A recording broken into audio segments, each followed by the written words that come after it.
Halo teman-teman, di sini kami dari kelompok 6 dengan beranggotakan nama saya sendiri Devirianti dan teman saya Khadijah, Mirna Santika, Fitri Veronica. Di sini kami menjelaskan tentang langkah-langkah fase pada TOGAP. Next.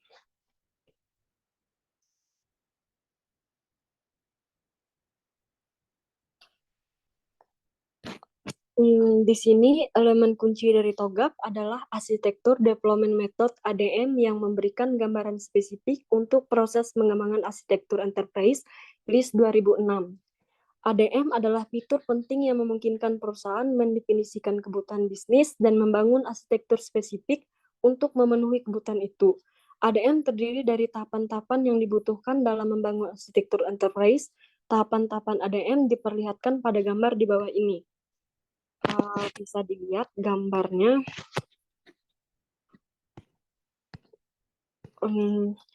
Gambar di atas menunjukkan diagram alir langkah-langkah dalam TOGAP. Sebagai komponen inti, TOGAP ADM menyediakan serangkaian proses interaktif, mulai dari menyusun arsitektur, transisi, hingga mengelola proses realisasi arsitektur. Gambar di atas menunjukkan langkah-langkah TOGAP ADM yang dimulai dari preliminary phase, yang dimana fase ini merupakan fase ini inti yang mencakup fase-fase TOGAP. Kemudian arsitektur fashion, lalu bisnis arsitektur, information system arsitektur, teknologi arsitektur, opportunities and solution, migration and planning implementation governance, arsitektur change management, dan yang terakhir langkah requirements management. Next. Di sini langkah-langkah fase pada TOGAP. Yang pertama, preliminary phase. Fase ini mencakup aktivitas persiapan untuk menyusun kapabilitas arsitektur, termasuk kustomisasi TOGAP yang mendefinisi prinsip-prinsip arsitektur.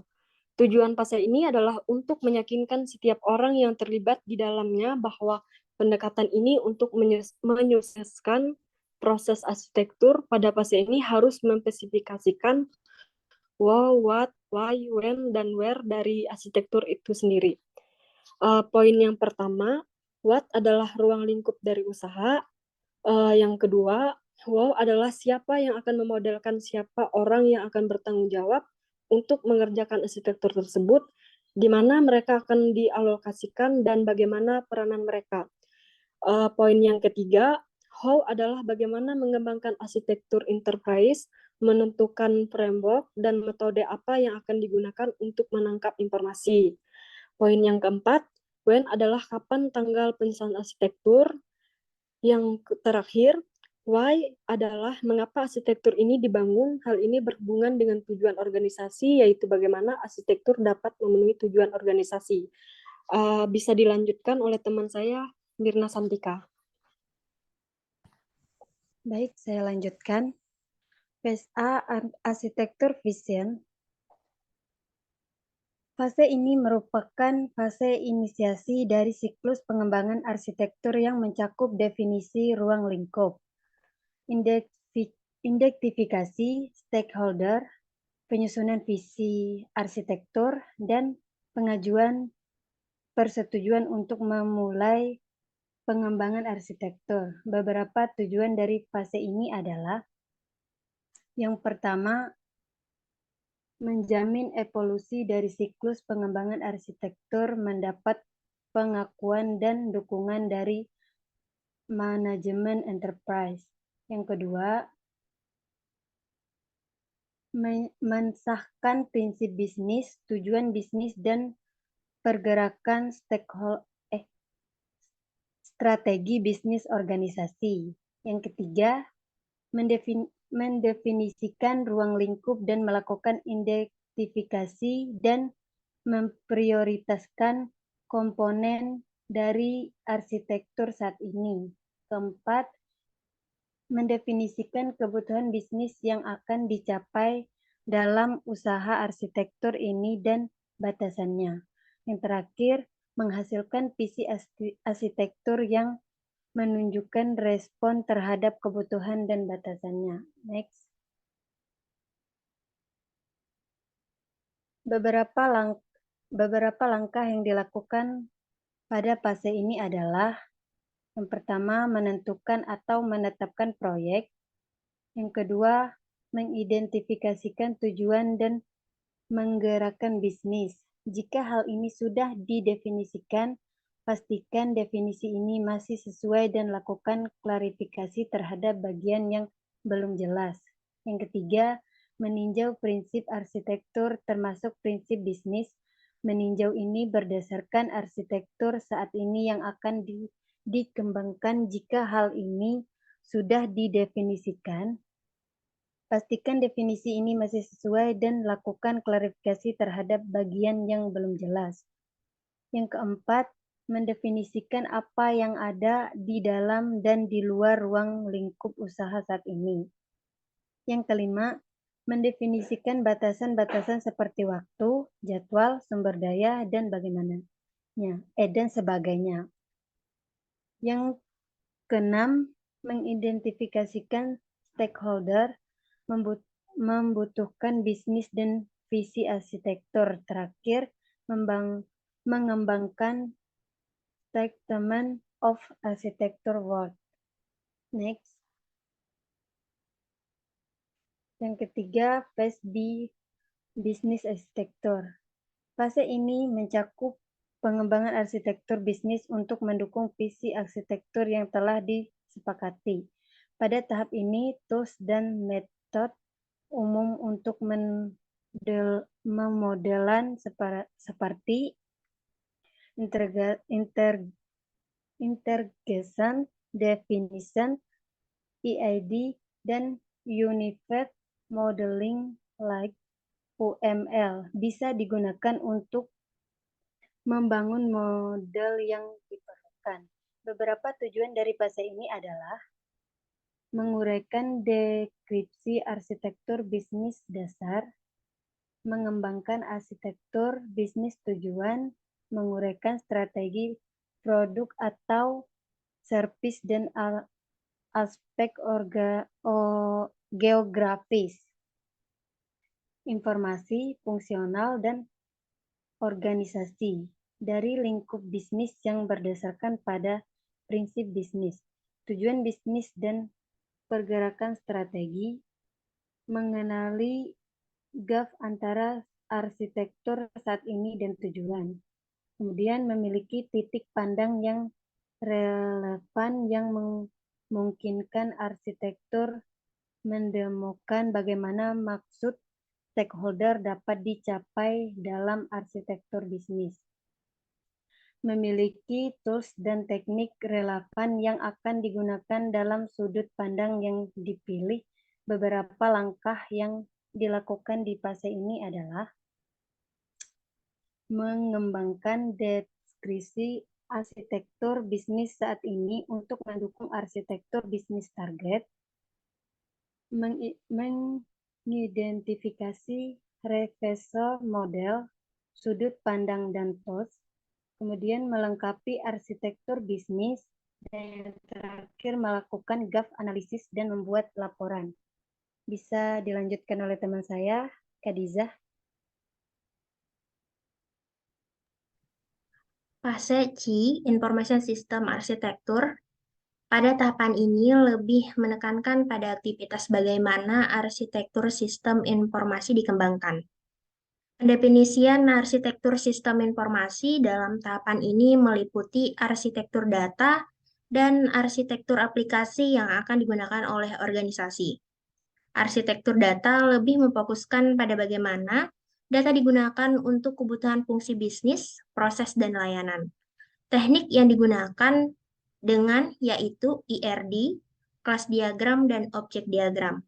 Beberapa langkah yang diperlukan untuk membuat arsitektur data adalah yang pertama mengembangkan deskripsi arsitektur data dasar, yang kedua review dan validasi prinsip, referensi model, sudut pandang dan tools, yang ketiga membuat model arsitektur, yang keempat memilih arsitektur data building block, yang kelima, melindungi arsitektur data.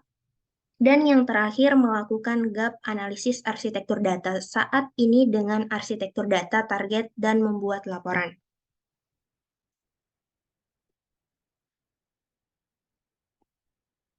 Fase D, teknologi arsitektur. Membangun arsitektur teknologi yang diinginkan dimulai dari penentuan jenis kandidat teknologi yang diperlukan dengan menggunakan teknologi portfolio katalog yang meliputi perangkat lunak dan perangkat keras. Dalam tahapan ini juga mempertimbangkan alternatif-alternatif yang digunakan dalam pemilihan teknologi. Beberapa langkah yang diperlukan untuk membuat arsitektur teknologi yaitu membuat deskripsi dasar dalam format TOGAF, mempertimbangkan reference model arsitektur yang berbeda, sudut pandang dan tools, membuat model arsitektur dari building block, memilih service portfolio yang diperlukan untuk setiap building block, mengkonfirmasi bahwa tujuan bisnis tercapai, menentukan kriteria pemilihan spesifikasi, melengkapi definisi arsitektur, dan yang terakhir, melakukan gap analisis antara arsitektur teknologi saat ini dengan arsitektur teknologi target. Keenam, fase E, Opportunities and Solution. Pada tahap ini akan dievaluasi model yang telah dibangun untuk arsitektur saat ini dan tujuan. Identifikasi proyek utama yang akan dilaksanakan untuk mengimplementasikan arsitektur tujuan dan klarifikasi sebagai pengembangan baru atau pengguna kembali sistem yang sudah ada. Pada fase ini juga akan direview gap analisis yang sudah dilaksanakan pada fase D.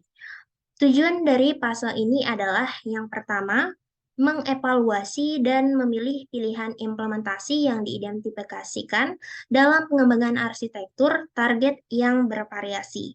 Kedua, identifikasi parameter strategik untuk perubahan dan proyek yang dilaksanakan dalam pergerakan dari lingkungan saat ini ke tujuan. Yang ketiga, menafsirkan ketergantungan, biaya dan manfaat dari proyek-proyek yang bervariasi. Dan yang terakhir, menghasilkan sebuah implementasi keseluruhan dan strategi migrasi dan sebuah rencana implementasi detail. Selanjutnya akan dilanjutkan oleh teman saya, Fitri Veronica. Yang ketujuh, fase F, migrasi and planning. Pada fase ini akan dilaksanakan analisis risiko dan biaya. Tujuan dari fase ini adalah untuk memiliki proyek implementasi yang bervariasi menjadi urutan prioritas. Aktivitas mencakup penafsiran, ketergantungan, biaya, manfaat, dan proyek-proyek yang bervariasi. Daftar prioritas proyek yang akan berjalan untuk membentuk dasar dari perencanaan, implementasi detail, dan rencana migrasi. Yang ke-8, fase G, implementation ground.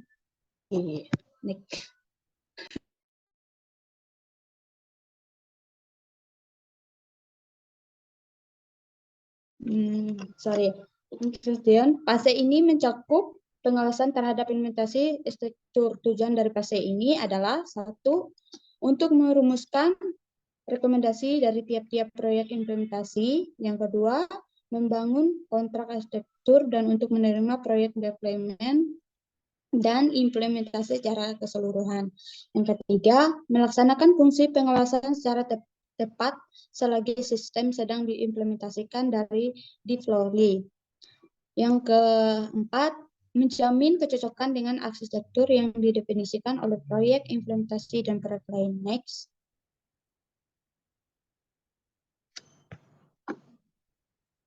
Yang ke-9, fase H, arsitektur manajemen. Fase ini mencakup penyusunan prosedur-prosedur untuk mengelola perubahan arsitektur yang baru. Pada fase ini akan diuraikan pergerakan perubahan dan bagaimana manajemen perubahan tersebut dari memelihara sederhana sampai merencanakan kembali arsitektur. ADM mengurangi strategi dan rekomendasi pada tahap ini. Tujuan di fase ini adalah untuk menentukan atau menetapkan proses manajemen perubahan arsitektur untuk arsitektur interface yang baru dicapai dengan kelengkapan dari fase G, Proses ini akan secara khusus menyediakan monitor berkelanjutan dari hal-hal seperti mengembangkan teknologi baru dan perubahan dalam lingkungan bisnis dan menetapkan apakah untuk menginisialisasi secara formal siklus evolusi arsitektur yang baru. PASEH juga menyediakan perubahan fase framework dan pendirian disiplin pada fase preliminary. Yang ke-10, regular management, menguji proses pengelolaan arsitektur urban sepanjang siklus ADM berlangsung. Sekian dan terima kasih hasil dari presentasi kami.